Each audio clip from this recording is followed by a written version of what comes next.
Hi guys, कैसे हैं आप लोग। सो गाइस, वीडियो में हम पी ब्लॉक एलिमेंट्स के क्वेश्चन करेंगे ग्रुप 17 एंड 18 के। और इन ग्रुप 17 और 18 में ये पार्ट 1 है। जेई के प्रीवियस ईयर्स क्वेश्चंस करने वाले हैं हम। नाउ पी ब्लॉक के जो दूसरे पार्ट्स हैं 13, 14, 15 एंड 16, इन पे मैं काफ़ी वीडियोस अपलोड कर चुका हूँ। वो आप देखें एक बार मेरे चैनल पे। वेरियस प्लेलिस्ट हैं जो आपको डिस्क्रिप्शन बॉक्स में मिल जाएगी, एक बार उस पर आप नज़र जरूर मार लीजिएगा, है ना। सो इसमें स्टार्ट करते हैं फिलहाल। The reaction in which the hybridization of the underlined atom is affected is। Now देखिए गाइज, इस क्वेश्चन में दो चीजें आपको पता होनी चाहिए। एक तो हाइब्रिडाइजेशन कैसे निकालें कम समय में इन एलिमेंट्स के जो इन अंडरलाइन किए गए हैं, और दूसरा इन रिएक्शंस के प्रोडक्ट क्या होंगे। भाई तभी तो आप बताएंगे कि अफेक्टेड का मतलब क्या है इधर, कि लेफ्ट हैंड में जो एक्स ई, सपोज इसमें देखूं जो इसका हाइब्रिडाइजेशन होगा वो जो इसमें प्रोडक्ट में बनेगा उसमें अगर डिफरेंट हो गया तो वो हमारा आंसर हो जाएगा। अनअफेक्टेड होता तो वे हो जाते कि अगर सेम हाइब्रिडाइजेशन होती है ना। अभी देखेंगे इसमें कैसे। सो ऑप्शन ए देखते हैं। नाउ गाइस, XeF4 रिएक्शन हो रहा है, यानी जीनोन का हैलाइड है फ्लोराइड, उसकी रिएक्शन हो रही है SbF5 के साथ। नाउ गाइस, इस टाइप की रिएक्शंस हैं, ये बहुत ही कॉमन रिएक्शंस हैं ग्रुप 18 में, कुछ ज़्यादा डिफरेंट नहीं है। अब आपको मैं 2-3 पॉइंट बताऊंगा तो आपको बहुत चीज़ें आसान हो जाएंगी। जैसे जैसे आप क्वेश्चन में बढ़ेंगे इस तरह की रिएक्शंस आपको कराता रहूंगा, और छोटे छोटे जो तरीके हैं वो याद करने के वो भी बताता रहूंगा, ठीक है। सो फिलहाल इस टाइप की रिएक्शन देखिए। देखिए सबसे पहले तो आप ये देखिए कि जिनोन के जो फ्लोराइड्स हैं बेसिकली वो आप 3 तरह के होते हैं। सो पहला है XeF2, दूसरा है XeF4 जो इसमें पूछा गया है, और तीसरा है XeF6। ओके, नाउ तीनों के तीनों आपको मैं बता दूं एक बार सॉलिड स्टेट में होते हैं, राइट। अब ये बनते कैसे हैं, बहुत जो सबसे बेसिक रिएक्शन है वो ये है कि जिनोन की रिएक्शन आप जब F2 के साथ करा देते हैं और कुछ कंडीशंस चेंज होती रहती हैं, तो डिपेंडिंग ऑन दोज कंडीशंस ये आपके डिफरेंट कंपाउंड्स बनते हैं। जैसे अगर एक पहला मैं XeF2 बनाना चाहूं तो मुझे क्या लेना होगा, जो जिनोन है वो एक्सिस में लेनी पड़ेगी, एक्सिस में, ठीक है। और एक बात जरूर ध्यान रखिएगा, ये भी गैसेस स्टेट में है और ये भी गैसेस में है, और प्रोडक्ट आपका सॉलिड बन रहा है। तो जब आपका इस रिएक्शन में जिनोन एक्सिस में होगा तो आपका ये बनेगा। कंडीशन क्या होगी, 673 केल्विन और 1 बार प्रेशर। सिमिलरली अगर आप जिनोन की F2 के साथ रिएक्शन करा रहे हैं और ये 1:5 में ले रहे हैं, ठीक है, 1 पार्ट ये और 5 पार्ट्स ये, तो आपका इधर XeF4 बनता है। बैलेंस कर लेंगे तो 2F2 हो जाएगा। समझे आप गाइस। तीसरी जो रिएक्शन है वो क्या हो जाएगी, Xe+F2। अगेन जब आप प्रोडक्ट बनाना क्या है आपको, XeF6, इसमें क्या होगा 1:20 में, तो कुल मिला के फ्लोरीन जो गैस है आपकी वो एक्सिस में हो गई इस बार, तो यहाँ पे 3F2 हो जाएगा। अगर आप बैलेंस करना चाहेंगे तो ये बन जाएगा। समझ में आपको। इधर भी क्या है, 673 केल्विन टेम्परेचर और 1 बार प्रेशर। तो फिलहाल ये कंडीशन ज़्यादा मैटर नहीं करती, ये जो कंडीशंस है वो ज़्यादा आपको इंपॉर्टेंट है, ये याद रखनी चाहिए, ठीक है। तो आप समझे 3 फ्लोराइड हैं इसके। नाउ जो ये सेकेंड पार्ट है ये बहुत जरूरी है देखना, समझे। तो जब जिनोन के फ्लोराइड्स की कोई से भी किसी लुईस रिएक्शन होगी तो एक थोड़ा डिफरेंट टाइप की रिएक्शन होगी, सिमिलर होगी सब में, ठीक है। अब लुईस बताना चाहूं तो जैसे आप देखें IF5 हो जाएगा, PF5 हो जाएगा, और SbF5 तो आपको मिल ही गया है इधर, AsF5 हो जाएगा, ठीक है, OSF5 हो जाएगा, NbF5 हो जाएगा, RuF5 हो जाएगा, या इधर MF हो जाएगा। नाउ M क्या है यहाँ पे, सोडियम, रुबीडियम, सीजियम, इस टाइप के कंपाउंड्स, ठीक है। तो ये सब के सब अगर आपकी रिएक्शंस ये कंपाउंड्स हैं तो सिमिलर टाइप की रिएक्शन होगी। आप इस बात को जरा याद रखिएगा। नो रिएक्शन देखें तो सपोज XeF2 को आपने SbF5 के साथ रिएक्शन कराई। अब देखिएगा इधर क्या बनेगा, एक आयोनिक टाइप का कंपाउंड बन जाएगा। कैसे, देखिए XeF2 है तो एक F तो इधर से घटा दीजिए, जो मैं कह रहा हूं वो ध्यान से देखिएगा, एक F इधर से घटा दीजिए, XeF। नाउ F नेगेटिव हटाया तो यहाँ प्लस पॉजिटिव साइन हो जाएगा, ठीक है, और F नेगेटिव इधर ऐड कर दिया यहाँ का निकाल के, तो SbF6 हो जाएगा और विद नेगेटिव साइन। तो ये आपका प्रोडक्ट बन जाएगा, एडक्ट बोलते हैं जिसे, समझे आप। सिमिलरली अगर आप देखेंगे कि इसी XeF4 की SbF5 के साथ रिएक्शन कराता हूं, मैंने आपको क्या बताया, एक F यहां से घटा के इधर डाल दीजिए, F नेगेटिव निकाल लो, यानी XeF3 रह जाएगा इधर विद पॉजिटिव साइन, और इधर क्या हो जाएगा, SbF6 विद नेगेटिव साइन। समझ में आपको? तो सिमिलर जो ये आपका प्रोडक्ट है इसका, वो ये बन जाएगा। सिमिलरली अगर आप XeF6 की रिएक्शन करा रहे हैं अगेन SbF5 के साथ, तो क्या बन जाएगा इधर, XeF5 पॉजिटिव और SbF6 नेगेटिव। समझ में आपको गाइस? तो किसी भी इसके कंपाउंड की रिएक्शन हो जाएगी तो इस तरह आ जाएगी। नाउ जो मैंने आपको MF टाइप का कंपाउंड बताया था उसमें हल्का सा डिफरेंस हो जाता है। उसमें डिफरेंस क्या हो जाएगा, इसमें तो XeF4 से F नेगेटिव जा रहा था, लेकिन इस केस में MF से F नेगेटिव जाएगा। समझ में आपको? तो सपोज MF और XeF4 की ही रिएक्शन करा रहे हो आप, तो इन दिस केस M क्या है यहाँ पे, देखिए वही सोडियम, पोटेशियम, रुबीडियम, सीजियम, ये वाले कंपाउंड्स। तो इधर M से F नेगेटिव गया तो M पॉजिटिव हो गया इधर, और इधर F नेगेटिव गया तो XeF5 नेगेटिव आ जाएगा। समझ में आपको गाइस? ये चीजें डिफरेंट हैं और थोड़ी सी लेकिन सिमिलर भी है इन अ वे। तो आपको इस टाइप से याद करना आ जाना चाहिए और थोड़ा सा प्रैक्टिस करके आ जाएगी, ठीक है। तो अगर आप इस कंपाउंड को देखेंगे, ये वाली रिएक्शन को, अब मुझे Xe का देखना है, ठीक है। नो Sp का XeF4 में हाइब्रिडाइजेशन क्या है Xe की, मैंने आपको एक शॉर्ट ट्रिक बताई थी, उसका लिंक आपको डिस्क्रिप्शन में दे दूंगा, अगर आपको नहीं आती वो देख लीजिएगा। तो इसमें आपको बताया था Xe के जो आउटरमोस्ट शेल में इलेक्ट्रॉन्स है वो ड्रॉ कर लीजिए। Xe के कितने होते हैं, 8, 1 2 3 4 5 6 7 एंड 8, और चार F कंबाइंड हो रहे हैं, तो F1, दूसरा F, तीसरा और चौथा F, ठीक है। अब lone pair and bond pair count कर लीजिए। दूसरी भी शॉर्टकट ट्रिक याद कर सकते हैं। कुल मिला के मैं आपको यहाँ इस केस में हाइब्रिडाइजेशन बता रहा हूं। तो इधर क्या हो जाएगा, 1 2 3 4, ये तो हो गया बॉन्ड पेयर। लोन पेयर कितना हो गया, ये यानी 1 2, तो lone pair plus bond pair कितना हो गया, 1 2 3 4 5 एंड 6। तो जब लोन पेयर और बॉन्ड पेयर का सम 6 आता है तो क्या हो जाएगा, sp3 तो 4 में होता है यानी D2। तो इस केस में sp3 D2 है। अब इसमें Xe इस प्रोडक्ट पार्ट में है, अब इस पार्ट में आपको हाइब्रिडाइजेशन बतानी है, तो इस केस में भी सेम आपको ट्रिक याद करनी है। Xe के आउटरमोस्ट शेल में 8 इलेक्ट्रॉन्स हैं, 1 2 3 4 5 6 7 एंड 8।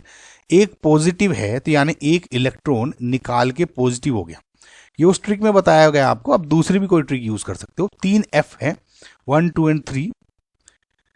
अब आपको lone pair and bond pair बताने हैं, यानी ये लोन पेयर हो गए, ये बॉन्ड पेयर हो गए। टोटल कितना हो गया, 1 2 3 4 5। Lone pair plus bond pair का सम हो गया आपका 5, यानी sp3d। यानी अब इधर देखेंगे तो sp3d हो गया।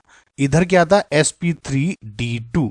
क्वेश्चन में क्या पूछा है, किस में अफेक्ट हो गई हाइब्रिडाइजेशन, तो हमारा फर्स्ट ऑप्शन ही आंसर हो गया।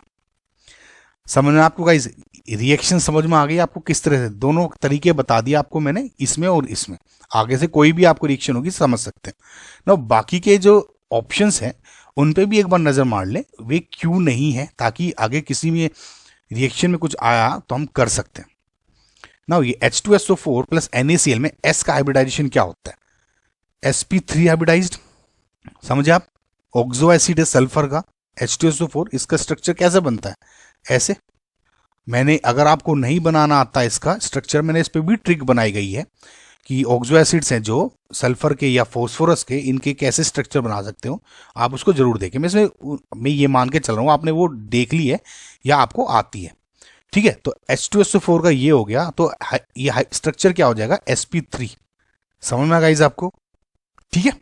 तो वैसे भी अगर आपको स्ट्रक्चर बनाना तो आ गया, लेकिन आपको हाइब्रिडाइजेशन देखनी है तो इससे थोड़ा सा ऐसे बना सकते हैं। सल्फर के आउटर मोस्ट शेल में कितने हैं, 6 इलेक्ट्रॉन, 2 O आपने अरेंज कर दिए, है ना, इस तरह से, और एक OH, और इधर एक OH जोड़ दिया, तो 1 2 3 and 4, 1 2 3 and 4, loan plus bond pair का सम कितना हो गया, 4, क्योंकि लोन पेयर तो 0, बॉन्ड पेयर 4 है, तो यानी sp3 हाइब्रिडाइज्ड हो गया। ऐसे भी देख सकते हो। तो ये है sp3 हाइब्रिडाइज्ड। नाउ NaCl के साथ जब आपकी इसकी रिएक्शन हुई तो इसमें प्रोडक्ट क्या बनता है, Na2SO4, ठीक है, ये दो पॉजिटिव साइन है, इसके साथ कंबाइंड हो गए, बहुत बेसिक रिएक्शन है, वो प्लस HCl बन जाएगा। बैलेंस नहीं कर रहा हूं मैं, आप समझ ले, खुद ही बैलेंस कर लीजिएगा। हाइब्रिडाइजेशन में इसमें बैलेंसिंग का कोई रोल नहीं है। तो अब इसमें सल्फर इधर है, ये रहा। अब इसमें क्या देखेंगे, सेम गाइज वही है, H2SO4 का स्ट्रक्चर था कुछ ऐसे। तो कुल मिला के इसमें हुआ क्या है, 2 H आयन निकल गए और 2 Na पॉजिटिव जुड़ गए। तो मैं इसको कैसे कर सकता हूं कि ये 2 H आयन निकाल दूं अगर मैं यहां से, तो यहां पर 2 नेगेटिव आ गए, एक इधर और एक इधर। अब यहां पे अब देखोगे तो Na पॉजिटिव और Na पॉजिटिव, तो हाइब्रिडाइजेशन में एज सच कोई फर्क नहीं आया, सेम वही है। तो sp3 इसमें अभी भी जो कुल मिला के देखिए जो हाइब्रिडाइजेशन देखी जा रही है इसमें, तो SO4 2 नेगेटिव है उसकी देखी जा रही है, क्योंकि Na2 पॉजिटिव है ना, तो ये इस तरह का स्ट्रक्चर हो जाएगा कुल मिला के। तो मुझे इस पार्ट का देखना है, समझ में आया गाइस आपको। तो ये मेरा आंसर नहीं हुआ क्योंकि दोनों में सेम हो गई हाइब्रिडाइजेशन। तीसरा ऑप्शन है H3PO2 का डिस्प्रपोर्शनेशन। नाउ गाइस डिस्प्रपोर्शनेशन क्या होता है, is a type of redox reaction. Now redox reaction क्या होते हैं, जिसमें ऑक्सीडेशन और रिडक्शन दोनों साथ साथ होता है, समझ में आया। नो H3PO2 जब रिड्यूस होगा, रिडक्शन होगा, तो कैसे होगा, देखिए H3PO2 का जब डिस्प्रपोर्शनेशन होगा तो H3PO4 प्लस PH3 बनता है। अगर आप H3PO2 का स्ट्रक्चर देखेंगे तो इस पे भी मैंने ट्रिक बनाई गई है, इस पे आप जरूर देखिएगा। तो ये होता है H3PO2 का स्ट्रक्चर, जो कि एक sp3 हाइब्रिडाइज्ड स्ट्रक्चर है, फॉस्फोरस है सेंटर पे। अगेन H3PO4 देखोगे तो ये वाला स्ट्रक्चर हो गया, ठीक है गाइज, अगेन सेम, हाइब्रिडाइजेशन पे कोई फर्क नहीं पड़ा। और PH3 पे भी देखोगे आप तो PH3 में भी यही है स्ट्रक्चर, यहां पे एक लोन पेयर होता है, तो वो NH3 जैसे अमोनिया का स्ट्रक्चर हो जाएगा ना, पिरामिडल, उसी टाइप का स्ट्रक्चर है, लेकिन हाइब्रिडाइजेशन तो स्टिल इसकी भी sp3 है। तो इसमें जो फॉस्फोरस था, जो इसका sp3 हाइब्रिडाइज्ड है, राइट, ये इसमें भी sp3 हाइब्रिडाइज्ड है और इसमें भी है, तो अनअफेक्टेड रही। अगर आप इसमें देखेंगे ऑक्सीडेशन रिडक्शन किसका हुआ, फॉस्फोरस इसमें +1 ऑक्सीडेशन स्टेट में है, इसमें +3 ऑक्सीडेशन स्टेट में है, और इसमें -3 ऑक्सीडेशन स्टेट में है। तो +1 से जब +3 गया तो ये हो गया ऑक्सीडेशन, और जब इलेक्ट्रॉन्स एक्सेप्ट कर लिए तो ये हो गया इधर रिडक्शन। पहली बात तो आपको ये समझ में आई गाइस। अब एक बात देखिए गाइस, ऑक्सीडेशन का इसमें आप इसमें एक तरीका ऐसे समझ सकते हो याद करने का, एक कॉमन रिएक्शन है बहुत, अगर आपको H3PO2 का ही हमेशा दिया जाएगा, अगर फॉस्फोरस की बात कर रहा हूं मैं, ऑक्सी एसिड्स की, तो इसी का ही डिस्प्रोपोर्शनेशन दिया जाएगा। अब इसको आप ऐसे भी याद कर सकते हो कि H3PO2 था, ठीक है, जब ऑक्सीजन बढ़ा दोगे, यानी 2 ऑक्सीजन बढ़ गए, तो क्या हो गया आपका ऑक्सीडेशन, और जब दोनों के दोनों ऑक्सीजन निकाल दोगे तो आपका रिडक्शन। समझ में आया, जैसे इधर ये स्ट्रक्चर है, जितने भी हाइड्रोजन खाली बचे हैं उनमें एक एक O जोड़ दिया तो ऑक्सीडेशन, और जितने भी ये स्ट्रक्चर है इसमें सारे के सारे O हटा दोगे तो ये बन गया। समझ में आपको, तो ऐसे भी याद रख सकते हो, एक तरीके हो जाते हैं, इसमें आप कंफ्यूज मत हो, ये फास्फोरस के लिए यही सेम रहेगी, ठीक है। आई होप ये आपको ये एग्जाम्पल समझ में आया होगा। लास्ट ऑप्शन है डी, ये तो बहुत ही बेसिक एग्जाम्पल है। अमोनिया, अभी बताया आपको स्ट्रक्चर ऐसा होता है, आपको अगर नहीं पता इसकी निकाल सकते हो। नाइट्रोजन के आउटर मोस्ट शेल में 5 इलेक्ट्रॉन्स होते हैं, तो एक जो 3 हाइड्रोजन लग गए, एक लोन पेयर हो गया इस तरह का। तो 1 2 3 and 4 loan plus bond pair हो गया 4 यानी sp3। समझ में आ गया इस आपको। सिमिलरली अब देखिए जब इसने एक प्रोटोनेशन हुआ इसका, ठीक है, तो ऑब्वियसली क्या हो जाएगा, NH4 पॉजिटिव बन जाता है। तो NH4 पॉजिटिव। अब ये तो गाइस बहुत बेसिक एग्जाम्पल है कि आपको समझ में आ जाना चाहिए कि भाई ये sp3 हाइब्रिडाइज्ड ही होगा, है ना। वैसे भी अगर आप देखना चाहो NH4 पॉजिटिव में नाइट्रोजन अगेन 1 2 3 4 5 एक पॉजिटिव साइन हो गया, तो मैंने उस ट्रिक में बताया था, एक इलेक्ट्रॉन निकाल दिया। अब 4 1 2 3 4 हाइड्रोजन अरेंज कर दिए। तो 1 2 3 4 लोन पेयर 0 बॉन्ड पेयर 4 है इसमें, तो लोन पेयर बॉन्ड पेयर कितना हो गया 4, स्टिल sp3। समझ में आ गया आपको। तो ये भी आपका अनअफेक्टेड है, अफेक्ट सिर्फ इस पहले केस में हुई है। आई होप गाइज आपको ये पूरा एग्जाम्पल समझ में आया होगा। नेक्स्ट क्वेश्चन देखते हैं। The reaction of ammonia with axis Cl2 gives. Now guys again देखिए ये नाइट्रोजन वाले ग्रुप में भी मैं क्वेश्चन ले सकता था, क्लोरीन वाले में ले लिया। अब तो सेम ही बात है, आप ये मत सोचिएगा कि ये उस ग्रुप में भी हो सकता था या क्लोरीन के ग्रुप में भी हो सकता था। तो मैंने क्लोरीन वाले में मान के चल लिया 17 में, है ना, क्योंकि आपको रिएक्शन समझ में आने जानी चाहिए। ओके, अब देखिए रिएक्शन अमोनिया की जब क्लोरीन के साथ होती है तो उसमें 2 केस बनते हैं, ठीक है। यानी अमोनिया जब Cl2 के साथ रिएक्शन होगी तो आपके इसमें 2 केसेस बनेंगे, 1 एंड 2, ठीक है। पहला केस क्या है, जब अमोनिया एक्सिस में हो आपकी, ठीक है, एक्सिस अमोनिया है और Cl2 नॉर्मल क्वांटिटी में है। और दूसरी रिएक्शन क्या होगी, जब Cl2 एक्सिस में है, यानी अमोनिया तो नॉर्मल है और Cl2 आपने एक्सिस क्वांटिटी में ले ली बहुत ज्यादा, तो इसकी ये 2 रिएक्शन बनती है। अब इसमें क्या पूछा गया है, सेकंड पार्ट वाला, लेकिन आपको मैं दोनों बता देता हूं। सो इसमें क्या होता है, जब अमोनिया एक्सिस में है और Cl2 के साथ रिएक्शन कर रहे हैं तो इसमें 2 पार्ट में आपकी रिएक्शन होती है। 2 पार्ट में मतलब पहले अमोनिया Cl2 के साथ रिएक्शन करेगी, फिर एक प्रोडक्ट बनता है, उसके साथ फिर आपकी अमोनिया दोबारा से रिएक्शन करती है। देखिए फिलहाल तो मैं आपको एक रिएक्शन बता दूं, फिर इसका आपको कैसे याद रख सकते हैं वो बताता हूं। देखिए अमोनिया जब Cl2 के साथ पहले रिएक्शन करती है तो यहां पर नाइट्रोजन गैस रिलीज होती है प्लस HCl बनता है। अगेन जो ये HCl है ये फिर से अमोनिया के साथ रिएक्शन करती है, क्योंकि अमोनिया एक्सिस में है यहाँ, तो यहां पर NH4Cl बन जाता है। तो कुल मिलाकर जब आप प्रोडक्ट देखते हो तो इसमें आपका क्या बन जाता है, ammonia plus Cl2 N2 plus NH4Cl। Balance out कर लीजिएगा, बैलेंस आउट नहीं कर रहा हूं मैं, बस इसमें ये समझ लीजिए HCl से HCl जो के तू प्रोडक्ट आपके ऐसे बन गए इसमें, ठीक है। इस समझ आप।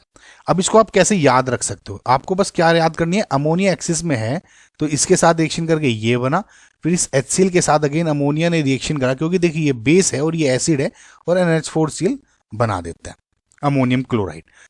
देखिए इसको आप याद कैसे कर सकते हैं कि स्टार्टिंग में आप ये मान के चलें कि अमोनिया और Cl2 है, ठीक है, तो NH NH NH 2 आपने मोल NH3 के ले लिए। इस तरह से आप एक माइंड मैप बन जाएगा आपका, है ना, ठीक है। अब जितने भी हाइड्रोजन है सब के सब Cl लग के रिमूव करने हैं, ठीक है। अब देखिए ये Cl, ठीक है, ये Cl2 और ये Cl2। मैं एक आपको तरीका बता रहा हूं, आपको पसंद आएगा तो ठीक यूज कर लीजिएगा। HCl HCl HCl, ये HCl, इसका HCl और जो ये वाला और ये वाला HCl, समझ में आया। तो 1 2 3 4 5 एंड 6 HCl निकल जाएंगे इधर, और ये दो जो 2 N2 हैं ये वाले, ये 2 N2 निकल गया। इस तरह से याद कर सकते हो आप, कोई दिक्कत नहीं है ना, तो आपको प्रोडक्ट लिखने में भी आसानी हो जाएगी। कुल मिलाकर आई होप गाइज आपको ये रिएक्शन समझ में आ गई होगी, है ना। अब जो दूसरा पार्ट है जो इस क्वेश्चन में भी पूछा गया है कि जब NH3 और Cl2 एक्सिस में होती है तब क्या होगा। अच्छा एक चीज आपको मैं बता दूं, इसमें आपको हो सकता है थोड़ा सा आसानी हो जाएगी कि जो ये वाला है अमोनिया, इसमें नाइट्रोजन -3 ऑक्सीडेशन स्टेट में है, इसमें नाइट्रोजन 0 ऑक्सीडेशन स्टेट में, तो ये ऑक्सीडेशन की रिएक्शन है। इधर अगर आप देखोगे जो आपका Cl है वो -1 ऑक्सीडेशन स्टेट में है और Cl इसमें 0 में, तो ये रिडक्शन हो गया। तो ये वाला जो फर्स्ट पार्ट है रिडॉक्स रिएक्शन हो गया, ठीक है। अब दूसरी आई, जब Cl2 एक्सिस में होता है, ये स्ट्रेट फॉरवर्ड रिएक्शन है, इसमें कुछ ज़्यादा तामझाम नहीं है। इसमें बस स्ट्रेट फॉरवर्ड क्या है कि जितने भी H हैं, जितने भी हाइड्रोजन है ना, उसको Cl से रिप्लेस कर दो, सिंपल। हाइट 3H है तो 3H को Cl से रिप्लेस कर दिया, NCl3 बन गया, और बाकी का HCl इसमें भी निकल जाता है। समझ में आ गाइस आपको? बैलेंस आउट कर लीजिए, कोई दिक्कत नहीं है इसमें। नो NCl3 बेसिकली एक येलो टाइप का कलर, येलो कहते हैं कि ये एक येलो ऑयली लिक्विड होता है, ठीक है। तो आपको थोड़ा सा दिख जाएगा कि किसी में पूछ लेंगे कि जब अमोनिया XCl2 के साथ रिएक्शन करता है तो कौन से कलर का कंपाउंड बनता है, येलो टाइप का, इस टाइप से भी क्वेश्चन पूछे जा सकते हैं। तो बहुत ही सिंपल, दो टाइप के हो गए, आपको स्ट्रेट फॉरवर्ड है, ठीक है। जब ये अमोनिया एक्सिस में तो दो बार में, और जब Cl2 है तो NH सारे रिप्लेस करके Cl डाल दो, मेन प्रोडक्ट आपका ये है। सो आई होप गाइज आपको ये रिएक्शन समझ में आई होगी। तो इसके अकॉर्डिंग आपका जो करेक्ट आंसर है इज बी। समझ में आपको डायरेक्ट? ओके। लेकिन अगर एक्सिस अमोनिया होता तब आपका ये वाला प्रोडक्ट हो जाता, डी ऑप्शन, ठीक है। तो फिलहाल बी ऑप्शन करेक्ट है। नेक्स्ट क्वेश्चन देखते हैं। The number of Cl double bond O bonds in perchloric acid is. No guys देखिए, क्वेश्चन तो बहुत स्ट्रेट फॉरवर्ड है। Straightforward in a sense कि अगर आपको पर क्लोरिक एसिड का स्ट्रक्चर पता है और उसका बेसिकली नाम और स्ट्रक्चर बनाना आता है तो आप आसाम से कर सकते हो। पहले आपको मैं डायरेक्ट आंसर बता देता हूँ, फिर उसमें एक दो चीज़ें और बताऊंगा आपको। देखिए, पर क्लोरिक एसिड होता है HClO4, जिसका स्ट्रक्चर होता है आपका Cl double bond O double bond O ये, और इधर OH। सिंपल क्या आ गया, C डबल बॉन्ड O कितने हो गए, 1 2 एंड 3। तो अब इसमें क्या हो गया आपका करेक्ट आंसर 3 ना। ये तो अगर आपको पता था तो आराम से हो ही जाता, लेकिन इसमें दो तीन चीजें देखिए। सबसे पहले आपको मैं बता दूं कि मैंने इनके जो स्ट्रक्चर्स है, ये जो HClO4 दे दिया या दूसरे जो हेलोजेंस के ऑक्सी एसिड्स होंगे, उनके स्ट्रक्चर कैसे बताने हैं। अगर आपको ये स्ट्रक्चर, ये इसका कंपाउंड दिया हुआ है इस तरह से, तो कैसे बना सकते हो, उसकी बहुत शॉर्टकट ट्रिक बनाई है, आप देखिएगा जरूर। अगर गाइस आपको नहीं आती, बहुत हेल्प मिलेगी, उसे मैंने खुद से सोच के बनाई है, कोई ऐसी नहीं है। नाउ चलो ठीक है, स्ट्रक्चर आता है तो आप समझ जाएंगे कि उस ट्रिक को देख के बना देते हैं, लेकिन फिर भी मैं आपको बता देता हूं। देखिए, आपको करना क्या है, Cl है, Cl आपने लिख लिया। अब आप देखें H आपके पास एक है और ऑक्सीजन आपके पास कितने, 1 2 3 4, 4 ऑक्सीजन। सबसे पहले आपको क्या है, ऑक्सीजन को जो है वो अरेंज कर लीजिए, ऑक्सीजन। और देखिए कैसे, जो ऑक्सीजन है, हाइड्रोजन है और ऑक्सीजन, इनको OH की फॉर्म से आप बिल्कुल बैलेंस आउट कर लीजिए। तो एक O है और एक H है। अगर यहाँ दो होते तो दो OH आ जाते हैं, सपोज H2Cl4 होता तो उस तरह बोल रहा हूँ, लेकिन एक H है और एक O से आपने OH बना दिए। अब बाकी कितने बचे, 3 O। तो 3 O है, उन दो को डबल बॉन्ड से अरेंज कर दो, बहुत ईजी पड़ जाएगा। आप उसको जरूर देखिएगा, लिंक आपको डिस्क्रिप्शन में दे दूंगा मैं। खैर ये तो ठीक थी। इसके अलावा मैंने आपको एक वीडियो बनाई हुई है जिसमें आपको ये समझ में आ जाएगा कि जो ये जो इनऑर्गेनिक कंपाउंड्स है, जैसे इसमें है ना पर दिया हुआ है और इक दिया हुआ है, पर और इक, इनको कहाँ यूज कर सकते हैं। जितनी भी इनऑर्गेनिक केमिस्ट्री आपके कंपाउंड्स बनेंगे, 90-95% कंपाउंड्स आप उस ट्रिक को देख के यूज करके, उस मेथड को यूज करके आप कर सकते हैं। लेकिन मैं इस वीडियो में अभी आपको जो ये क्लोरीन के ऑक्सी एसिड्स होते हैं ना, इसमें कैसे यूज कर सकते हो आप, वो समझाने जा रहा हूँ। देखिए, 4 आपके टाइप के कंपाउंड होंगे, एक या तो आयन होंगे, या देखिए ऐसे HClO नेगेटिव, एक O और जोड़ दो, ये ClO2 नेगेटिव, एक O और जोड़ दो ClO3 नेगेटिव, एक O और जोड़ दो ClO4 नेगेटिव। ये समझ में आपको गाइस? अगर इसमें H जोड़ दो जितने हैं तो ये क्या हो जाएगा, HClO हो जाएगा। ये क्या हो जाएगा, HClO2 हो जाएगा, बस H पॉजिटिव जोड़ दिया। ये क्या हो जाएगा, HClO3 हो गया। ClO3 H भी लिख सकते हो, एक ही बात है। वो इधर क्या हो जाएगा, HClO4 जो इसमें दिया हुआ है। समझ में आप गाइज आपको? अब देखिए गाइज, एक ही चीज हो जाएगी, बस थोड़ा थोड़ा डिफरेंस हो जाएगा नाम में। जब ये है तो ये एंड में आयन से एंड होगा सारे के सारे, समझ रहे आप। और इसमें क्या हो जाएगा, ये एसिड से एंड होंगे सारे के सारे, क्योंकि अब इसमें ये हो गया। लेकिन चीज एक ही है, कोई ज्यादा अंतर नहीं आने वाला। अब देखिए आप ये समझे कि शुरू के दो तो इसमें आइट आइट आयन है ना, और इसमें क्या हो जाएगा 8 8 आइट आइट 8 8। लेकिन जब इनमें एच, ये एच जोड़ दिए तो इसमें क्या हो जाएगा अस अस इक इक। ठीक है, समझ में।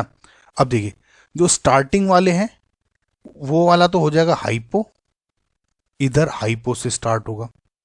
और जो लास्ट वाला है इसमें आ जाएगा पर, इसमें आ जाएगा पर। बस ये टेबल याद हो गई इस तरह से, आइट आइट 8 8 अस अस इक इक, ऊपर वाला हाइपो नीचे वाला पर। अब बस आपको बीच में क्लोर डालना है, हाइपो क्लोर ऐड कर दूं, हाइपोक्लोराइट आयन। ठीक है, इधर क्लोर डाल दूं क्लोराइट आयन, इधर क्लोर डाल दूं क्लोरेट आयन, इधर क्या क्लोर डाल दूं तो पर क्लोरेट आयन। ठीक है, इधर क्लोर डाल दोगे तो हाइपोक्लोरस एसिड, इधर क्लोर डाल दोगे तो क्लोरस एसिड, इधर क्लोर डाल दोगे तो क्लोरिक एसिड, इधर क्लोर डाल दोगे तो perchloric acid. I hope guys अब आप सबको समझ में आ गया होगा।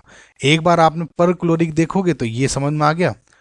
ठीक है, HClO4 ट्रिक के थ्रू आप स्ट्रक्चर बना सकते हो। तो ये चीज थी जो मैं आपको बताना चाह रहा था इसमें। आई होप गाइज आपको ये चीज समझ में आई होगी।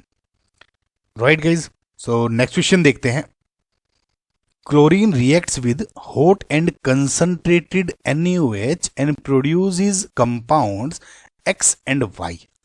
Compound X gives white precipitate with silver nitrate solution. The average bond order between Cl and O atoms in Y is. Now guys, इसमें आपको दो तीन चीजें पता होनी चाहिए जो अभी आपको समझाऊंगा, छोटी छोटी है। कि पहली तो जब क्लोरीन आपकी गैस रिएक्ट करती है हॉट एंड कंसंट्रेटेड NaOH के साथ तो क्या प्रोडक्ट बनता है। जो वो प्रोडक्ट बनाएगा जब वो सिल्वर नाइट्रेट सॉल्यूशन के साथ रिएक्शन करता है तो व्हाइट पीपीटी कौन सा कंपाउंड दे सकता है। और ये जो बॉन्ड ऑर्डर है वो कैसे निकालते हैं। इस टाइप के क्वेश्चन में कोई शॉर्ट तरीके से कट मेथड होता है तो आसानी से निकल जाता है। अभी देखते हैं सारी की चीजें। जैसा आपको मैंने पिछले क्वेश्चन में क्लोरीन और अमोनिया को जब रिएक्शन करते हैं एक्सिस में डिफरेंट डिफरेंट कंडीशन में तो क्या प्रोडक्ट बनता है, इसमें भी दो केसेस बन जाते हैं। आसान है। पहला केस है जब आपका जो Cl2 गैस है ना, Cl2 गैस है वो कोल्ड एंड डाइल्यूट NaOH में डाल रहे हो। ठीक है, जब Cl2 gas is getting passed into cold and dilute NaOH तब क्या होता है। और दूसरा है कि व्हेन Cl2 गैस पास हो रही है, Cl2 गैस है गाइस, आप कंफ्यूज मत होना इसमें आपको, है ना। जब Cl2 gas is pass through hot and concentrated NaOH। ना इसमें खाली NaOH नहीं हो सकता, कोई भी आप एल्कली यूज कर सकते हो। तो इसमें एल्कली का ही लिख देता हूं ताकि आपको समझ में आ जाए। एल्कली NaOH हो गया, CaOH ट्वाइस हो गया, इस टाइप के कंपाउंड्स हो जाएंगे। तो एक ही टाइप की रिएक्शन है, ये याद रखिए। ये बहुत इंपॉर्टेंट पॉइंट है गाइस, पे क्वेश्चन रिपीट हो चुके हैं। तो जब क्लोरीन गैस जब Cl कोल्ड के साथ रिएक्शन होती है तो आपको क्या बनता है, क्लोराइड बनता है। क्लोराइड क्लोराइड क्या होता है, Cl नेगेटिव। वही जो मैंने आपको पिछले क्वेश्चन में बताया ना कि सारे इनऑर्गेनिक के नाम कैसे लिख सकते हैं आप, वो उस देखिएगा जरूर अगर आपको नहीं आता तो क्लोराइड बनता है। और क्या बनता है, हाइपोक्लोराइट। हाइपोक्लोराइट अभी आपको बता चुका हूं मैं हाइपोक्लोराइट किसे बोलते हो। ठीक है, नाउ इसमें क्या होता है जब हॉट एंड कंसंट्रेटेड एल्कली में डालोगे आप तो आपका अगेन क्लोराइड बनेगा। क्लोराइड तो दोनों में बनता है, Cl नेगेटिव। ठीक है, और जो दूसरा है क्या बनता है आपका, इसमें तो बना आपका हाइपोक्लोराइड। ठीक है, इसमें क्या बनता है आपका सिंपल क्लोरेट। अभी दोनों का स्ट्रक्चर आपको मैं बता चुका हूं, तो बहुत आसान हो जाती हैं चीजें। समझ में आ गाइस आपको? क्लोराइड और क्लोरेट, इधर क्लोराइड और हाइपोक्लोराइट। समझ में आ गाइस आपको? नाउ सिंपल रिएक्शंस देखें। अब देखिए, आपको हाइपोक्लोराइट और क्लोरेट का तो समझ में आ गया होगा ना। देखिए ये मैंने बताया था ना आपको, हाइपोक्लोराइट यानी ClO नेगेटिव, और क्लोरेट क्या बन जाएगा आपका, ClO3 नेगेटिव। ठीक है, तो ये क्या हो गया, ClO नेगेटिव, और ये क्या हो जाएगा, ClO3 नेगेटिव। ठीक है गाइस। नाउ जब Cl2 is getting passed through cold and dilute alkali, suppose मैं NaOH के एग्जाम्पल लेके समझा देता हूं। सो NaOH जब Cl2 के साथ रिएक्शन कर रहा है, तो मैंने आपको क्या बताया, Cl नेगेटिव बनेगा और ClO नेगेटिव बनेगा। ठीक है, तो सिंपल Na पॉजिटिव है, इसमें Na पॉजिटिव से बैलेंस आउट कर दीजिए। तो Na पॉजिटिव लिख दिया तो NaCl, Na पॉजिटिव लिख दिया तो NaClO, साथ में इसमें H2O भी बन जाता है। ठीक है, H2O तो दोनों केसेस में बनेगा। तो फिलहाल मेन जो आपके प्रोडक्ट है इस टाइप से पूछ सकते हैं। तो इसको क्या हो जाएगा, मैंने कहा था क्लोराइड यानी सोडियम क्लोराइड, ये क्या हो जाएगा, सोडियम हाइपोक्लोराइट। समझ में आपको गाइस? सिमिलरली अगर मैं इसी केस में आपको CaOH का ट्वाइस कैल्शियम हाइड्रोक्साइड्स के साथ Cl2 पास करता हूं, तो मैंने क्या बताया, Cl नेगेटिव और ClO नेगेटिव, H2O तो बन ही रहा है, उसको लिख दो। तो सिंपल क्या हो जाएगा, Ca2 पॉजिटिव डाल दिया तो इधर क्या हो जाएगा, CaCl2, और Ca2 पॉजिटिव डाल जाएगा CaClO2 बन जाएगा। ये तो सिंपल है ना, ऐसे Ca पॉजिटिव Cl नेगेटिव, ये 2 पॉजिटिव है, तो इधर ये इधर ऐसे आयन हो जाते हैं, तो CaCl ट्वाइस, सिमिलरली ऐसे। ठीक है गाइस, समझ में आपको? अब हॉट एंड कंसंट्रेटेड में आपको क्या बताया मैंने, NaOH के एग्जाम्पल ले लेता हूं, वही कि क्लोराइड बनता है और क्लोरेट बनता है, ClO3 नेगेटिव, Na पॉजिटिव डाल दो तो NaCl और Na पॉजिटिव ClO3 नेगेटिव। समझ में गाइस आपको ये चीजें? साथ में थोड़ा सा H2O निकल जाएगा। ठीक है गाइस, आई होप गाइस आपको ये चीजें समझ में आई होंगी। सो अब main back to our main जो क्वेश्चन था, इसमें कहा कि क्लोरीन जब हॉट एंड कंसंट्रेटेड NaOH में पास करी, यानी ये वाली रिएक्शन हो गई, तो 2 कंपाउंड बने X एंड Y।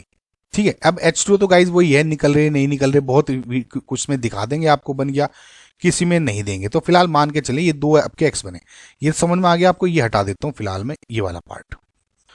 अब इसमें कहा कि X एंड Y ये 2 बने, जो X है वो व्हाइट PPT देता है सिल्वर नाइट्रेट सॉल्यूशन के साथ। अब आपको मैंने हमेशा बताया है, अगर आप मेरी वीडियोस देखते हैं, AgNO3 जब हैलाइड्स के साथ रिएक्शन करता है तो डिफरेंट टाइप के कंपाउंड्स जो PPT निकालता है। बहुत ही कॉमन PPT हैं, जैसे Cl के साथ रिएक्शन करेगा क्लोराइड आयन के साथ, कुल मिला के जैसे सपोज, तो आपको क्या बन जाएगा, यहाँ पे व्हाइट PPT बन जाता है, क्योंकि AgNO3 के साथ जब फॉर एग्जांपल NaCl की आप रिएक्शन करा रहे हो, तो इधर क्या बन जाता है, AgCl। तो AgCl is a white PPT का, white coloured PPT form. Suppose आपको आयोडाइड बना दिया, तो NaI के साथ रिएक्शन कराया, तो यहाँ पे येलो PPT बनता।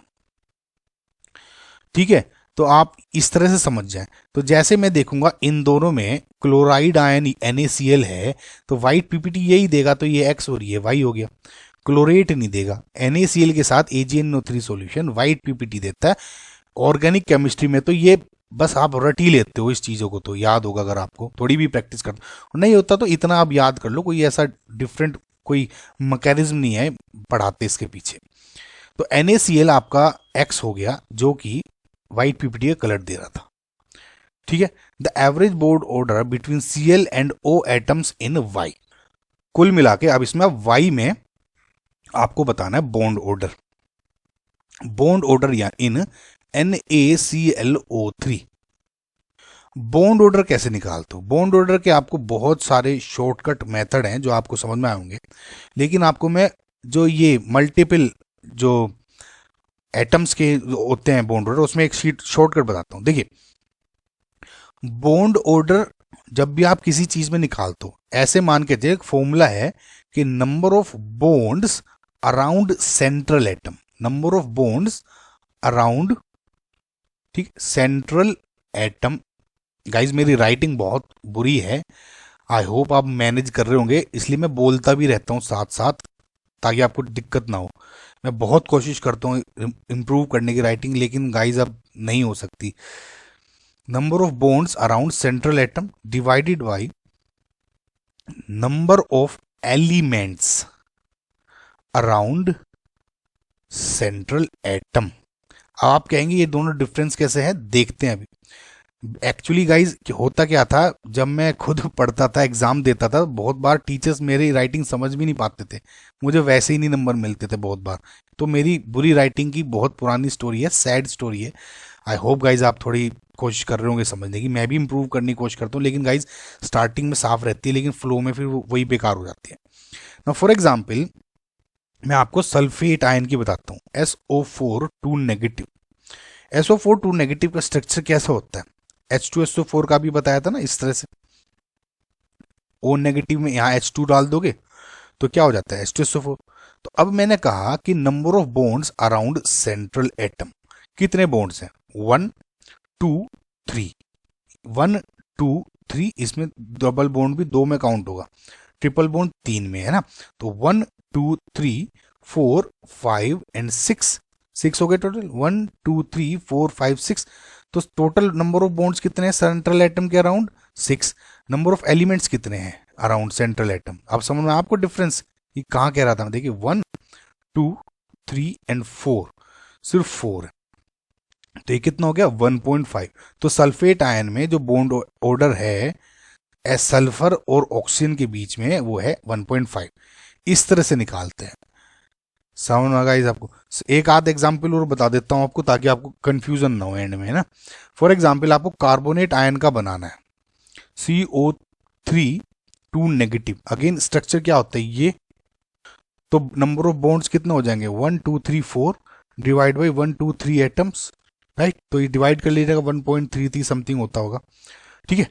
तो अब ऐसे निकालना है, तो सपोज आपको इसमें निकालना है NaClO3 में, तो आयन देख लीजिए क्या है, Na पॉजिटिव ClO3 नेगेटिव। तो ClO3 नेगेटिव क्या होता है, इसका स्ट्रक्चर अभी आपको मैंने बताया था ना कि मैंने उनके ऑलरेडी मैं बता चुका हूँ ट्रिक कि कैसे निकालना है। तो फिलहाल मैं मान के चल रहा हूँ आपको इनका HClO3 सपोज इनका ऑक्सी एसिड का स्ट्रक्चर आता है बनाना। तो ये वाला तो ClO3, तो 1 2 3 4 5 डिवाइडेड बाई 1 2 3, तो 5 डिवाइडेड बाई 3 यानी एवरेज 1.67 के करीब आपका इसका बॉन्ड ऑर्डर हो गया, जो आपका करेक्ट आंसर हो गया इसमें। समझ में गाइस आपको कि क्या हुआ इसका 1.67। तो इसमें नंबर ऑफ चीजें थी जो आपको याद रखनी थी, ठीक है। समझ में आ गाइस आपको। सो फिलहाल नेक्स्ट क्वेश्चन देखते हैं। Arrange the following bonds according to their average bond energies in decreasing order. देखिए गाइस एक और तरीका है, इसको मल्टीपल तरीके हो सकते हैं, लेकिन इन क्वेश्चन में ज़्यादा दिमाग लगाने की जरूरत नहीं होती। देखिए क्या होता है, bond order is directly proportional to bond energy, और ये इन्वर्सली प्रोपोर्शनल होता है बॉन्ड लेंथ के। And we know down the group जो बॉन्ड लेंथ है क्या होती है, इंक्रीज होती है बॉन्ड लेंथ। तो अगर आप इनमें देखोगे फ्लोरीन क्लोरीन ब्रोमीन आयोडीन है, जो ये बॉन्ड लेंथ है ये कार्बन है, ये इंक्रीज होती रह रही है। नाउ डाउन द ग्रुप क्या हो रहा है, इधर नीचे क्या हो रहा है, बॉन्ड लेंथ इंक्रीज हो रही है। तो जब ऊपर से आप नीचे आ रहे हो बॉन्ड लेंथ इंक्रीज हो रही है, तो इसका मतलब bond energy down the group decrease हो रही होगी, ठीक है। तो इसका मतलब ये सबसे ज्यादा होगी। अब देखिए अगर आप बॉन्ड लेंथ का देख रहे हो तो ये ऑर्डर हो गया, बॉन्ड एनर्जी का उल्टा हो जाएगा यानी ये हो जाएगा। समझ में। तो CF सबसे ज्यादा, then CCl, then CBr, then CI, और यही आपका करेक्ट आंसर हो जाएगा। स्ट्रेट फॉरवर्ड था गाइज, ठीक है। नेक्स्ट क्वेश्चन देखते हैं। अगेन वही सेम क्वेश्चन गाइज जो अभी पूछा था। Chlorine on reaction with hot and concentrated sodium hydroxide gives, क्या दिया जाएगा। देखिए कोल्ड प्लस डाइल्यूट एल्कली के साथ रिएक्शन कर रही है क्लोरीन, तो बनता है आपका Cl negative plus ClO negative, right. और जब इधर आपका हॉट एंड कंसंट्रेटेड होगा एल्कली, तो क्या बनता है Cl negative plus ClO3 negative. समझ में आ गई आपको? तो यानी ऑप्शन क्या हो जाएगा करेक्ट? बी। ठीक है, सो नेक्स्ट क्वेश्चन देखते हैं। The type of hybridization and number of lone pairs of electrons of Xe in XeOF4 respectively are. Guys again वही जो मैंने आपको बताया था हाइब्रिडाइजेशन की ट्रिक, उसके थ्रू हो जाएगा, उसको वीडियो जरूर देखिएगा आप। वैसे मैं निकाल देता हूँ इसमें, देखिए XeO4 का हाइब्रिडाइजेशन बनाएंगे कैसे होगा। Xe के आउटरमोस्ट शेल में 8 इलेक्ट्रॉन्स होते हैं, तो 4 5 6 7 एंड 8। तो ऑक्सीजन है डबल बॉन्ड के साथ अरेंज कर दीजिए, फ्लोरीन है सिंगल सिंगल बॉन्ड के साथ, 4 फ्लोरीन आपने डाल दिए। तो अब इसमें लोन पेयर कितना हो गया और बॉन्ड पेयर कितना हो गया। देखिए हाइब्रिडाइजेशन अगर देखोगे तो बॉन्ड पेयर कितने हैं, 1 2 3 4 5 and 6। Lone pair plus bond pair का सम क्या हो गया 6। तो 4 sp3 होता है और प्लस 2 यानी D2 जोड़ देंगे, sp3 D2, तो इसका हो गया हाइब्रिडाइजेशन। ठीक है, तो ये कैंसिल आउट हो गया, ये कैंसिल आउट हो गया, इन दोनों में हो सकता है। नंबर ऑफ लोन पेयर्स कितने हैं, ये वाला एक लोन पेयर है बस, और कोई है ही नहीं, तो यानी 1 लोन पेयर, तो यानी ये option A is correct. Right guys, आसान था, केमिकल बॉन्डिंग में पूछा जा सकता था ऐसा। ओके, सो नेक्स्ट क्वेश्चन देखते हैं। The products obtained when chlorine gas reacts with cold and dilute aqueous NaOH, आपको बता चुका कई बार, तो Cl negative ide and ite, ठीक है, ClO नेगेटिव बन जाएगा। तो Cl negative and ClO hypochlorite है ना, तो Cl negative and ClO negative बन गया, तो यानी option C.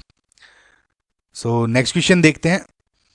Iodine reacts with concentrated HNO3 to yield Y along with other products. The oxidation state of iodine in Y is। देखिए guys, मैंने इस पे एक बहुत ही अच्छी ट्रिक बताई है HNO3 पे। ट्रिक समझे कि थोड़ा समझाने पे है, एक बार समझाओगे तो समझ जाओगे, तो जो सिल्वर नाइट्रेट की जो रिएक्शंस है वो छूटेगी नहीं आप पे। उसकी लिंक आपको डिस्क्रिप्शन में दे दूंगा। लेकिन उसमें मैंने आपको मेटल, नॉन मेटल, मेटलॉइड की तीनों की रिएक्शन बताई है, तो इसमें सिर्फ मैं भी आपको नॉन मेटल का पार्ट बता रहा हूँ, ठीक है, उसमें आप पूरे देख लीजिएगा। देखिए गाइस, जब HNO, मैं शॉर्ट में बता रहा हूं, HNO3 को जब आप हीट करते हो, ठीक है, तो आपको जो मेन कंपाउंड बनता है ये ब्रेक होता है, तो H2O प्लस हाफ O2 में ब्रेक हो जाता है, ठीक है, प्लस साथ में NO2 या NO गैस निकलती है डिपेंडिंग अपॉन दी कंडीशंस। ज्यादातर हम NO2 ले लेते हैं। NO2 तब जब आपको कंसंट्रेटेड ली गया हो HNO3, और जब जब डाइल्यूट ले लिया जाता है तो NO ले लेते हैं। इस टाइप का कंडीशंस रहती है, ठीक है। तो कंसंट्रेटेड HNO3 है तो अभी हम NO2 निकाल देंगे, ठीक है, कोल्ड में NO निकाल देना, इस टाइप की कंडीशन होती है। तो हाफ O2 को आप इस तरह नेसेंट ऑक्सीजन में भी लिख सकते हो। तो कुल मिला के ये एक ही बहुत ही अच्छा ऑक्सीडाइजिंग एजेंट बन जाता है। समझ में आपको कि अमोनिया, ये जो नाइट्रिक एसिड है, क्यों एक बहुत अच्छा ऑक्सीडाइजिंग एजेंट है, वो इसलिए है क्योंकि जब ये ब्रेक होता है हाइड्रोजन इसका, तो ये इन पार्ट में ब्रेक होगा, इसमें, लेकिन इसमें जो ये H2O प्लस O इसमें ब्रेक होता है, ये नेसेंट ऑक्सीजन की वजह से बहुत ही अच्छा ऑक्सीडाइजिंग एजेंट होता है, ठीक है। अब क्या होता है, जब भी आप किसी भी नॉन मेटल की रिएक्शन कराते हो HNO3 के साथ, तो मोटे तौर पे ये वाला पार्ट रिएक्शन करता है, ये तो गैस रिलीज हो जाती है, ये पार्ट रिएक्शन करता है, यानी H2O प्लस O ऐसे लिख लेता हूं, ठीक है। तो क्या बनता है, apart from other products corresponding oxy acid बनता है। अभी आपको एक दो एग्जाम्पल बताऊंगा, आपको स्ट्रेट फॉरवर्ड कॉमन एग्जाम्पल समझ में आ जाएंगे। देखिए ये समझ में आया। अब क्या होता है, एक आपको एक एग्जाम्पल दे के समझाता हूं मैं। अगर आप सल्फर की रिएक्शन करा रहे हो HNO3 के साथ, तो मैंने कहा क्या बनता है आप ये बताओ, ठीक है। मैंने कहा कि ठीक है, इस क्या होगा, HNO3 को साथ में हीट भी कर रहे हो, अब देखिए मैंने इसमें सल्फर ले लिया है, आप कंफ्यूज मत होइएगा, सल्फर के बजाय आप S8 भी लिख सकते हो जो नॉर्मल कंडीशंस में प्रेजेंट होता है ना, तो कंफ्यूज नहीं होना, सल्फर S8 एक ही बात मान लेना। तो HNO3 ब्रेक होगा, किस में होगा, H2O प्लस O में प्लस NO2 गैस में। अब जो ये वाला पार्ट है ये खेल करता है, इस सल्फर के साथ इसने रिएक्शन करी, मैंने कहा कोरोस्पोंडिंग ऑक्सी एसिड बनाना है, सल्फर के साथ क्या बनेगा, सिंपल H2SO4 बन जाएगा कॉमन वाला, O प्लस H2O निकल ही जाएगा, इसका तो इससे जुड़ गया और ये H2 निकल जाता है। ठीक है, अब सिंपल क्या बनाना है गाइस, देखिए इसको ऐसे लिख लो कि HNO3 प्लस सल्फर ऐड हुआ था, ये पूरा कैंसिल आउट हो गया, तो क्या बना आपका H2SO4 plus NO2 gas release हो गई, O प्लस H2O बन गया। समझ में आया। सिमिलरली अगर आप इसमें कुछ और एग्जाम्पल ले लें, देख लीजिए, सल्फर के बजाय मैं इधर कार्बन लिख देता हूं, तो यहां सल्फर के बजाय कार्बन हो जाएगा, और यहाँ H2SO4 के बजाय क्या आ जाएगा, H2CO3 कार्बोनिक एसिड। तो सिंपल आपकी जो रिएक्शन है वो क्या हो जाएगी, H2CO3, बस बाकी सेम रहेगी। भाई सल्फर के और कार्बन ले लिया, आप इसके बजाय फोस्फोरस ले लीजिए, P4 भी लिख सकते हो इधर, कंफ्यूज मत होना आप, है ना। तो ये इधर हो जाएगा सिंपल, यहाँ P आ जाएगा, तो H2CO3 के बजाय क्या हो जाएगा इस बार, H3PO4 आ जाएगा, बाकी रिएक्शन सेम रहेगी। समझ में आएगा इस आपको। अब क्योंकि आप आयोडीन ले रहे हो, आपके क्वेश्चन में क्या दिया हुआ है, आयोडीन दिया हुआ है, तो कुछ नहीं लेना है, सिंपल आप इसमें आप आयोडीन डाल देते हैं हम। ठीक है, यहाँ आयोडीन लिख लीजिए आप, चलिए आयोडीन लिख लें हम, आयोडीन I2 भी लिख सकते हो आप, है ना, कंफ्यूज मत होइएगा आप, आई मैं सिर्फ समझाने के लिए लिख रहा हूँ, I2 लिख लेना, कोई दिक्कत की बात नहीं है। तो I2 यहाँ हो जाएगा, I लिख लो खाली, कुछ नहीं है, तो यहाँ क्या बन जाएगा HiO3। तो क्वेश्चन में क्या पूछा, ऑक्सीडेशन स्टेट ऑफ Y जो बना, यानी इस HiO3 का, यानी +1 plus I plus 3 minus 2 equals to 0, ऐसे निकलता है। तो I माइनस 5 इक्वल्स टू 0, यानी I equals to +5 oxidation state है इसकी HiO3 में। ठीक है गाइस, समझ में आपको, तो +5 आपका करेक्ट आंसर हो जाएगा, right. So I hope guys आपको समझ में आ गई, राइट। बस आपको ये चीज आपको याद रखनी है, राइट। सो नेक्स्ट क्वेश्चन देखते हैं। Under ambient conditions the total number of gases released as products in the final step of the reaction scheme shown below is। और टोटल नंबर जितनी गैसेस निकलेंगी उनका काउंट बताना है, उसके लिए हमें ये हाइड्रोलिसिस पता होना चाहिए, इसका जो प्रोडक्ट के OH नेगेटिव वगैरह से रिएक्शन कराते हैं तो क्या बनता है। देखिए गाइज, इस टाइप के क्वेश्चन में थोड़ा सा जो रिएक्शंस के बारे में पता होना चाहिए, उनको शॉर्ट में कैसे लिख सकें, समझे। कुल मिला के मतलब देखिए क्या होता है, इनऑर्गेनिक में एक प्रॉपर बैलेंस जरूरी है, कंसेप्ट्स थोड़े से याद हों ट्रिक के थ्रू तो रिएक्शंस जल्दी हो जाएंगी, है ना, समझ रहे हैं। तो अब देखिए इस टाइप की या जो हाइड्रोलिसिस की है फ्लोराइड्स की, उसके बारे में एक दो पॉइंट बताता हूं आपको, फिर आगे बढ़ते हैं इसमें। देखिए गाइस, मैंने आपको बताया था जो फ्लोराइड है XeK, उसके 3 स्टेबल फ्लोराइड्स होते हैं। पहला होता है XeF2, दूसरा होता है XeF4 और तीसरा होता है XeF6, बताया था। सिमिलरली अगर आप देखोगे ऑक्साइड्स जिनोन के, अगर ऑक्साइड्स देखते हो O2 नेगेटिव वाले, तो जो स्टेबल होगा इसमें एक ही होता है XeO3।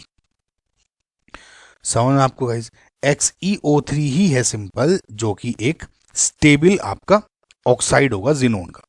अब इनका हाइड्रोलिसिस करते हैं तो कैसे होगा, देखिए गाइस, एक सिंपल तरीका है, आपको मैं शॉर्टकट बता रहा हूं। पहले तो आप ये याद करिए, जब इसमें इन सब में H2O से आप ऐड कर रहे हो तो H2O में ऑक्सीजन ऐड होगी, OH नहीं होगी, समझ रहे हैं। ज्यादा हम HOH में OH नेगेटिव ऐड कर देते तो वो नहीं होगा, डायरेक्ट ऑक्सीजन ऐड होंगे। ठीक है, ये पॉइंट याद रखना, तो ट्रिक के थ्रू आपको आसानी होगी। सिंपल, पहला क्या है, फ्लोरीन को Xe के साथ, मैं शॉर्ट में बता रहा हूं, एग्जैक्ट स्ट्रक्चर की बात मत समझिएगा, 2 सिंगल बॉन्ड बनाता है फ्लोरीन इस तरह से, तो जब H ऑक्सीजन ऐड करोगे, ऑक्सीजन क्या बनाएगा, डबल बॉन्ड। तो आपको क्या करना है, ये डबल बॉन्ड बनाया, तो 2F अगर हटाओगे तो एक O जुड़ गया। समझ में आपको गाइस किस तरह से कह रहा हूं मैं, तो बस आपको इसी तरह से करना है। यानी इसमें आप देखिए XE 2F हटा के एक O जुड़ गया, प्लस यहां पे आपने बना दिया HF है, 2HF हो जाएगा, बैलेंस आउट कर लिए, कोई दिक्कत नहीं। लेकिन मैंने आपको बताया XeO अनस्टेबल है, XeO3 ही स्टेबल होता है। तो क्या होता है, ये अगेन फर्दर ब्रेक हो जाता है, किसमें, Xe प्लस O में। O को आप क्या लिख सकते हो, हाफ O2। तो ओवरऑल रिएक्शन क्या हो जाएगी इसकी, कि जब Xe प्लस H2O को आपने हाइड्रोलिसिस किया तो यहां पे बन जाएगा Xe plus half O2 plus HF। Balance out कर लीजिएगा, कुल मिला के एक ही बात हो जाएगी। समझ में।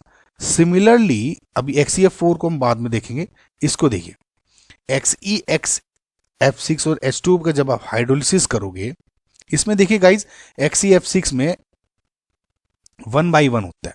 स्टार्टिंग में क्या होता है, हाइड्रोलिसिस किया, पहले आप पार्शियल हाइड्रोलिसिस देख रहे हैं, है ना, पार्शियल हाइड्रोलिसिस कर रहे हैं। अब क्या होगा, एक O जोड़ना है, 1/1 एक एक O जोड़ते रहो। पहले मैंने एक O जोड़ा तो 2F हट गए, यानी XeOF4 बन गया, ठीक है, प्लस HF। इसका अगेन आपने पार्शियल हाइड्रोलिसिस किया तो 2F और निकल गए, क्योंकि एक O जोड़ना था और, तो XeO2F2 हो गया प्लस HF। अगेन फिर से इसका हाइड्रोलिसिस कर दिया पार्शियल, तो 2F निकल गए, क्योंकि एक O और जुड़ना है, तो XeO3 प्लस HF। तो अगर मैं आपको कहूं इसका पार्शियल हाइड्रोलिसिस कर दिया तो ये बन गया। अगर आपसे डायरेक्ट किसी क्वेश्चन में पूछ लूंगा XeO2F2 का हाइड्रोलिसिस कर दो, तो आप ये बना दोगे, डायरेक्ट समझ में आ गया। लेकिन अगर मैं इसका यहीं पे ही इसका कंप्लीट हाइड्रोलिसिस कर देता ही, तो ये आपका डायरेक्ट ये कंपाउंड बन जाता। ये किसका हो गया, कंप्लीट हाइड्रोलिसिस का। समझ में आपको गाइस। तो इस तरह से आपको रिएक्शन समझनी है। XeF4 और H2O में आपको तरीका क्या है याद करने का, कि जो इसके प्रोडक्ट बन रहे हैं इस वाली रिएक्शन में वो भी लिख दो, ठीक है, कंप्लीट हाइड्रोलिसिस की बात कर रहा हूं गाइस मैं, ठीक है, यहां लिख दो। तो Xe plus O2 plus HF भी लिख दिया, और जो इसके कंप्लीट हाइड्रोलिसिस के प्रोडक्ट बने ये वो भी लिख दिए, यानी XeO3 प्लस HF तो ये है ही, तो 2 कैसे भी लिख दो, हटा दो इसे। तो कुल मिला के Xe plus O2 plus HF plus XeO3, इनमें ये कंपाउंड बन गया। बेसिकली अगर आप देखोगे तो ये +4 ऑक्सीडेशन स्टेट में है, तो ये कुल मिला के अगर आप मेथड देखोगे तो डिस्प्रपोर्शनेशन के थ्रू होता है। डीप नहीं जा रहा हूं मैं, क्योंकि नहीं तो फायदा नहीं होगा, आपको याद नहीं हो पाएगा इस तरह से चीजें, है ना। तो XeF2 का आपने देख लिया, XeF6 का देख लिया, पार्शियल भी और कंप्लीट भी, और इस तरह से XeF4 का करोगे तो आपको ये बन जाएगा। इसका भी प्रोडक्ट लिख दो और इसका भी प्रोडक्ट लिख दो। आई होप गाइज आपको ये चीज समझ में आई होगी अभी तक, ठीक है। अब आते हैं अपने क्वेश्चन में वापस।